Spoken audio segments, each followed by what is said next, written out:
So we're going to talk in the next 25, 30 minutes about rounding out some of the chest disorder discussions. We're going to talk about asthma and COPD. One of the good things about working in the ER, particularly as it relates to asthma, is that it's one of those things, for the most part, that we can do something about. Someone comes in, they're ill, they can't breathe. You have the technology and the skill to make them better, and for the most part, that occurs. So you walk into a room, we've all done this in the ER, you walk in and the first thing you do within seconds, you determine, if this patient is really ill or they're not so ill, and that gives you some opportunity, to sort of go into an algorithm. We're going to talk about some general asthma statistics. I mean, asthma is very common.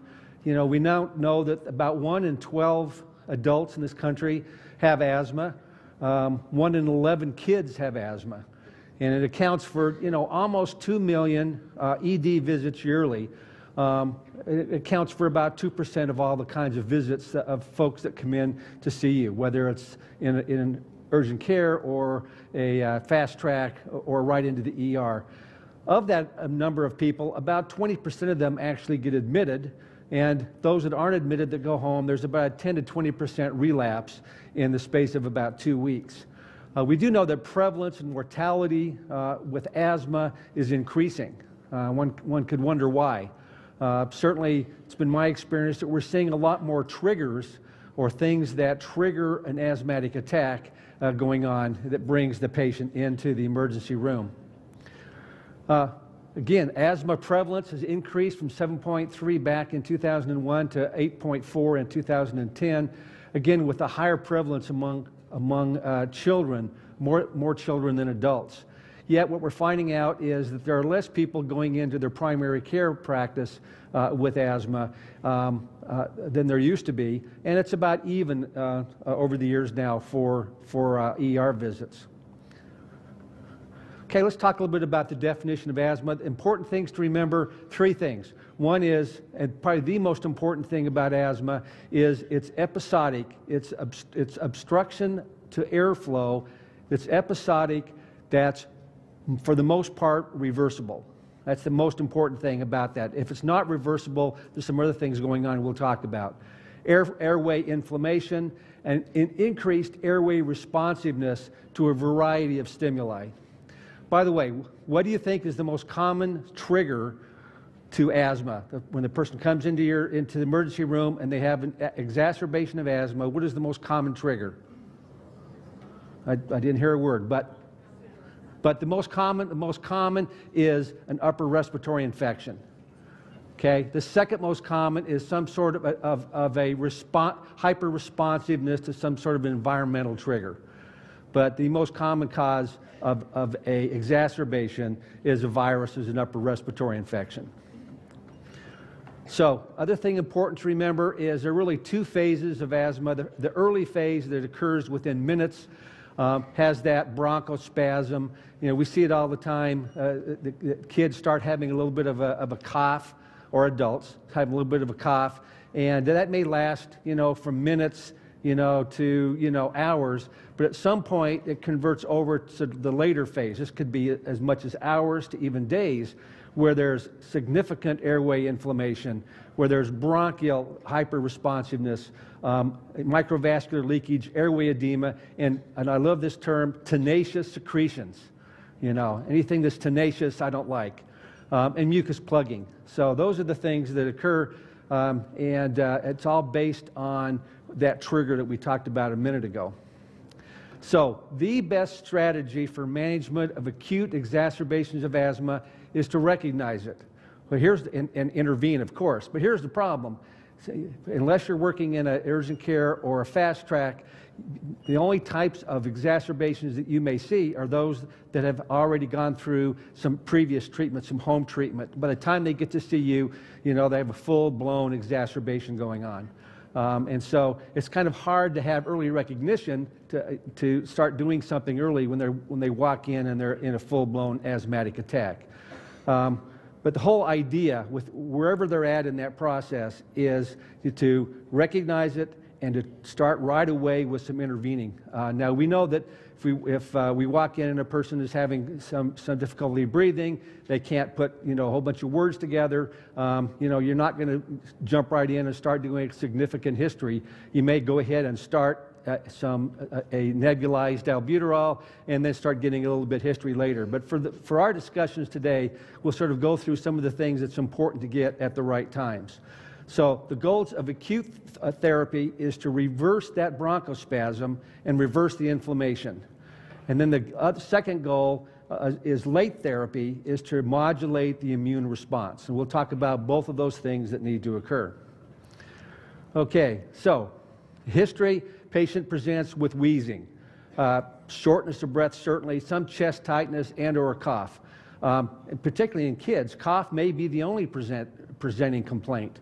So we have to, first of all, assess how severe this is. And we have to find out, how long has it been going on? How bad has it become? Now, first of all, rarely is the diagnosis of asthma made in the emergency room. Most people that present with an exacerbation of asthma have had the diagnosis before, and if they've had good patient education, they'll come in and they'll tell you, I think I caught a cold, I've been using my albuterol inhaler, it hasn't worked, I've been using it 4 or 5 times a day. I actually now I have a small volume nebulizer, I've started my own albuterol, and I've done that every 4 hours and I'm not getting better. So those are important bits of information to get. And so we know if that's the case, then they've already tried some things and we're now getting into looking at the severity of it. Have they been on any steroids? Have they been on the beta agonists? And what associated symptoms do they have? Particularly fever. That's an important thing to look at, and chest pain. And right away, as Diane mentioned, you have to make sure that you've ruled out other issues that might be bringing them in for this shortness of breath and chest pain, like PE. Getting a history of hospitalizations is extremely important. Have they ever been admitted? Have they ever had to be intubated? How many times have they had steroid bursts? How many times have they had to have epinephrine given to them? And it's important to find out at what age did they start having symptoms of asthma. And it's important to look at other complicating illnesses that go along with this that might aggravate their asthma, particularly diabetes, heart disease, other types of lung infections. Examination, extremely important. Please make sure that when you listen to their lungs that you actually, get them in a gown or something and actually listen to their lungs, not through clothing. Listen to their speech pattern and document if they're able to speak in full sentences and sort of get a sense and describe their wheezes, whether it's inspiratory or expiratory. And sometimes you might even find you can't hear anything.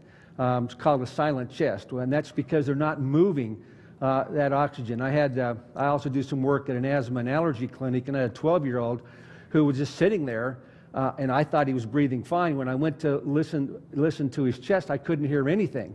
Yet his FEV1, was like 82, and his pulse ox was like 89, and so that's sort of a silent chest. And then once you've done a number of serial nebulizers, then all of a sudden all these wheezes sort of came out.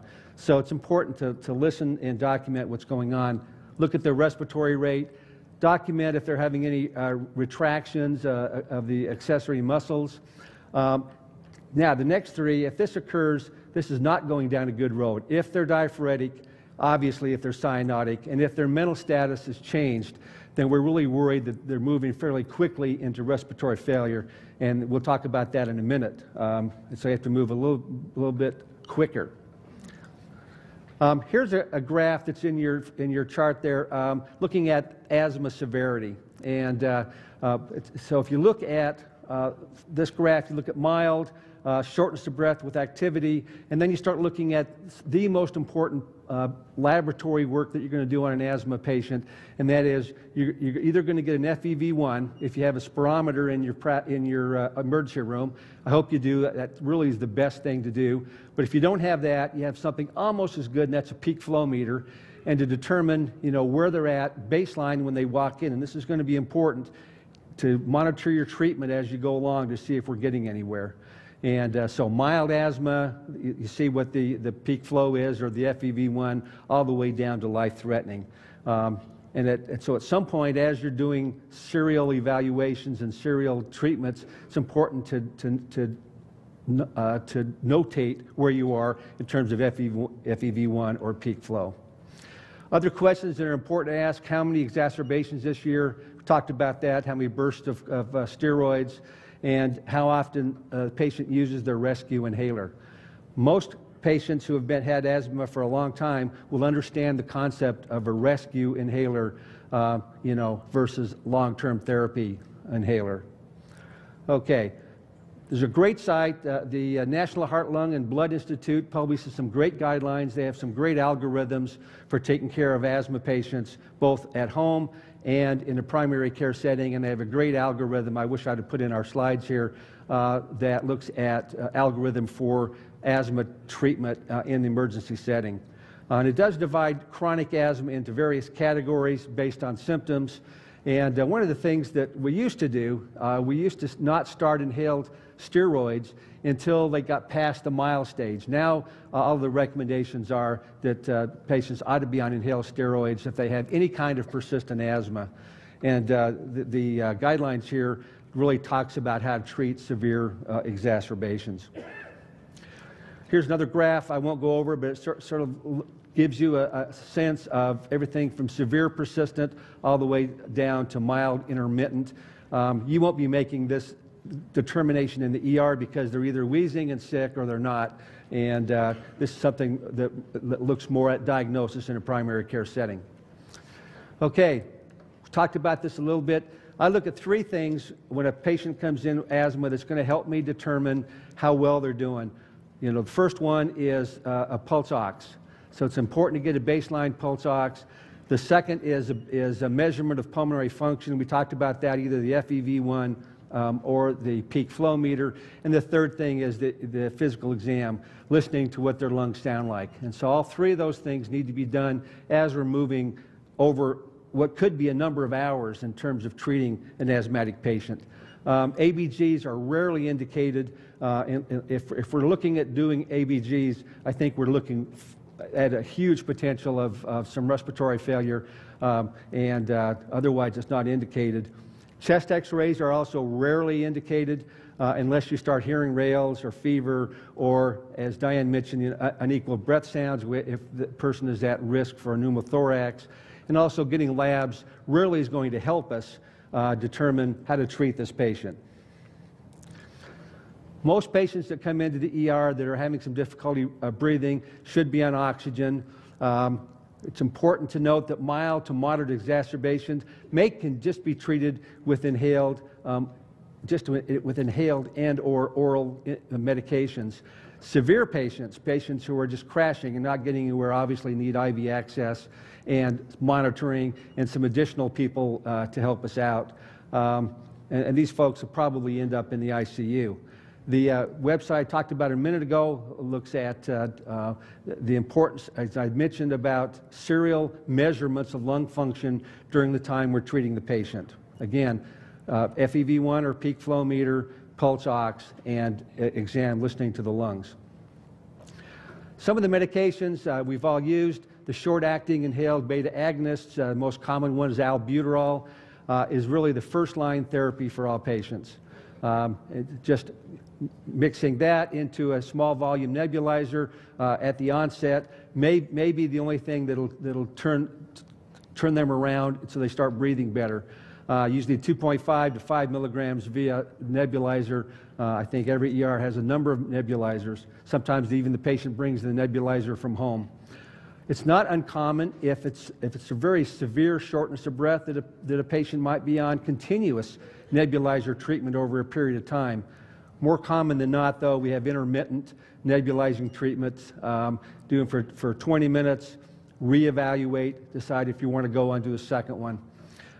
This young kid I was talking about a minute ago, when I got him his first nebulizer treatment, he didn't do as well. He started breathing a little bit better, but not as well. And so we reevaluated the pulse ox and the FEV1, which didn't go up too much. So we did a second one. This time we added ipratropium bromide, and that really helped. but it still didn't do very well. So the third serial nebulizer that we did, we actually used a percussion vest. And I don't know if you've ever used percussion vests, but and they're fairly expensive, but they're great to have in the ER when someone who's just got so much junk in their lungs that it's preventing them from being able to break that up and breathe. And the percussion vest, anybody use percussion vests? No? Oh, okay. Anyway, they're good. And, you know, they put the percussion vest on at the same time you're doing the nebulizer treatment, and it sits there and does the percussion all across, and it clears up a lot of that mucus in there. And this kid just turned completely around after the third nebulizer and using a percussion vest. Good stuff. Okay. Interesting thing about nebulizers, they really are equivalent to meter dose inhalers if spacers are used.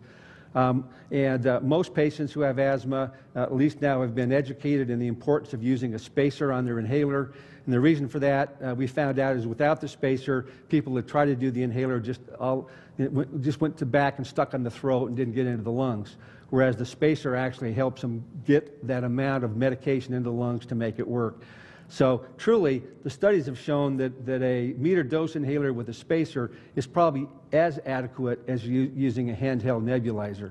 But by the time it got in the ER, they're expecting the nebulizer. Okay, it's obviously more cost-effective and it works really well. Other kinds of beta agonists, levobuterol, also known as Zopanex, has been used. It's a little bit more expensive. And there's not really a clear benefit over the use of regular albuterol, except that it does work pretty well in children. Obviously, epinephrine, if it's needed, the dosage is there, and sometimes terbutaline used subcutaneously, although I've seen that rarely used in the last few years. In terms of anticholinergic treatment of asthma, the synergistic treatment with beta agonists in acute asthma is excellent. Shouldn't be used as a first-line agent, but they do recommend, as I mentioned earlier, the second time using ipratropium added to the albuterol. That synergistic effect seems to work really well.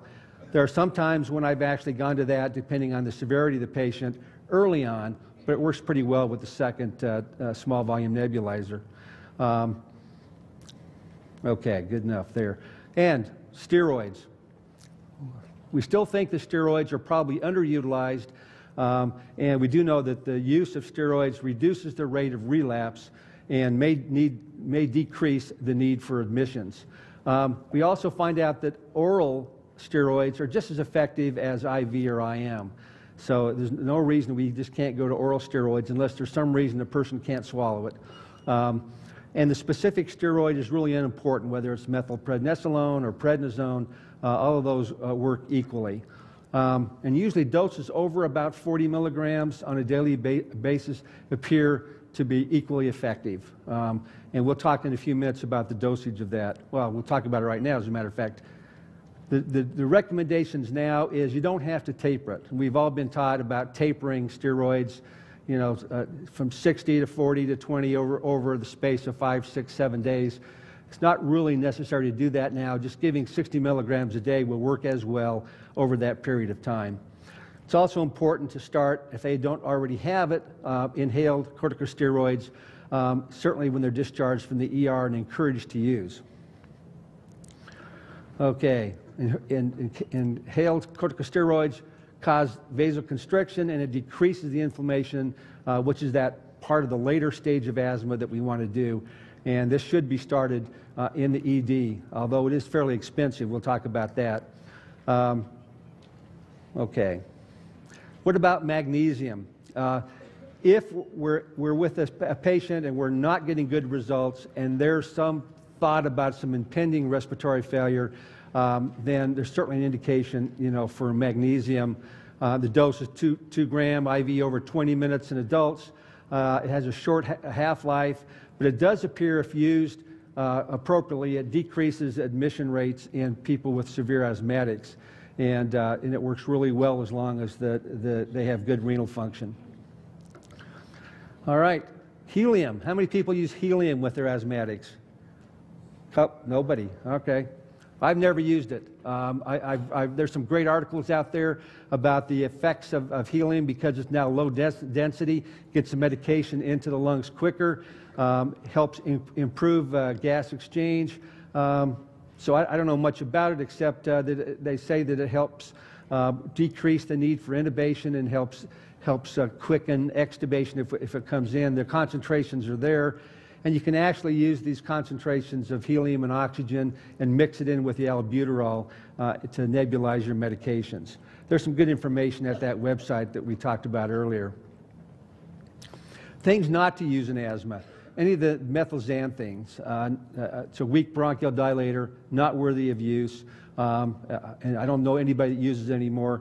Antibiotics, controversial. Again, we need to figure out what the trigger for asthma is, and if indeed the most common triggers are viruses and environmental factors, antibiotics are not going to work. Aggressive hydration, unless there's some significant dehydration issues, really hasn't shown any value in terms of reducing the exacerbation of the asthma. And sedation, maybe more harm than good, just because of the concern about respiratory depression. We move further into things that aren't working out really well, and we may have some impending respiratory failure. Then we have the IV. We look at IV beta agonists. Not really proven to be very well, but we have to be very careful if we use any IV epinephrine. Leukotriene inhibitors may be useful in impending respiratory failure, but it does take about 90 minutes for effect if it's given orally. Non-invasive ventilation, a lot of conflict about whether to use that, as well as ketamine that we talked about a minute ago. So some things to consider as we move into that. And then mechanical ventilation. We do know that there's a high morbidity and some significant mortality with mechanical ventilation. So don't, make this decision, with good advice, and shouldn't be made alone. But if you're going to make that, then you need to jump in there and do that and get the right people there. It has to be performed by highly experienced people. You have to have the right equipment there. You have to prepare for things that can go wrong. Doesn't cure the problem, but it does help with severe pulmonary depression. It's important for pre-oxygenation with mechanical ventilation, and as well as having the right pharmacological agents. You've got to have the right people there to do it, and you've got to have the right people on call to get them there to help you. I'm going to get past that because I want to get to COPD. Okay. But before I go there, what to do with patients. So we've had them in our emergency room for 3 or 4 hours. We finally had serial nebulized treatments. We've got them up to at least 70% of their baseline FEV1, and they're now able to walk and talk without significant shortness of breath. Then it's time to let them go home. And it's important, in my mind, that you start them on oral steroids for 3 to 10 days. And what I tell them is, you got to start taking this. And sometimes I've actually given them some of the prednisone while they're there in the emergency room, and tell them make sure to take some this evening. I give them a list of how often to take it and tell them how important it is. It really takes about 4 to 6 hours for the initial oral steroids to start working and giving that anti-inflammatory effect that you want in the lungs. It's very important, if they don't already understand this, to understand the issue between controller medication versus rescue. The steroids are more controller, but the albuterol inhalers, are the rescue, and they should not be afraid to use that. Sometimes, if someone is not, they're not going to the intensive care unit, but they still need to watch them for a while. There may be some step-down units to watch them until they start getting some results. We talked about oral prednisone. If they haven't started on inhaled corticosteroids, you ought to consider that. Flovent, Pulmicort, Asthmanex, and Qvar are the most common ones now. You may want to, you may have a favorite one. Again, they're pretty expensive, so it really depends on whether the patient is even going to fill the prescription based on what their insurance coverage is. And even the short-acting ones are fairly expensive. So it's important to have that conversation with the patient about if we give that prescription to them, are they going to use it? All right. COPD. So, good thing about asthma is, we can do something about it. Problem with COPD is it's a lot harder to reverse some of the symptoms of COPD. And we all know COPD is really the triad of asthma, chronic bronchitis, and emphysema. And again, most people are not diagnosed in the ER with COPD. They usually come in with a history of having it for many years. It's a combination of bronchospasm. We talked about that. Asthma has that as well. Inflammation, just like with asthma, but the difference is that COPD has a lot of lung destruction, and most of these are not reversible.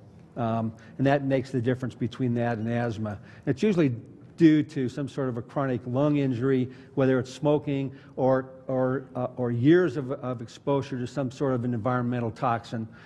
Usually occurs later in life than asthmatics. And again, the diagnosis of COPD is made by spirometry. And there's another great website I have in your book there. The Chronic Obstructive Lung Disease Guidelines are excellent sources if you want to know more about COPD. Someone comes into your ER, it's important to get a spirometry, as we talked about before. People with dyspnea, chronic cough, or chronic sputum production with a history of COPD, worried about an exacerbation. We want to try to do something to reduce that. They may have fever, and so you may have to get a chest film, and you also have to consider cardiac complications with this and comorbid conditions. Get vital signs, especially the respiratory rate. Lung sounds may vary depending on the stage with rhonchi or wheezing or even minimal air movement. Sometimes these folks come into the ER bringing their oxygen with them, and they just got worse.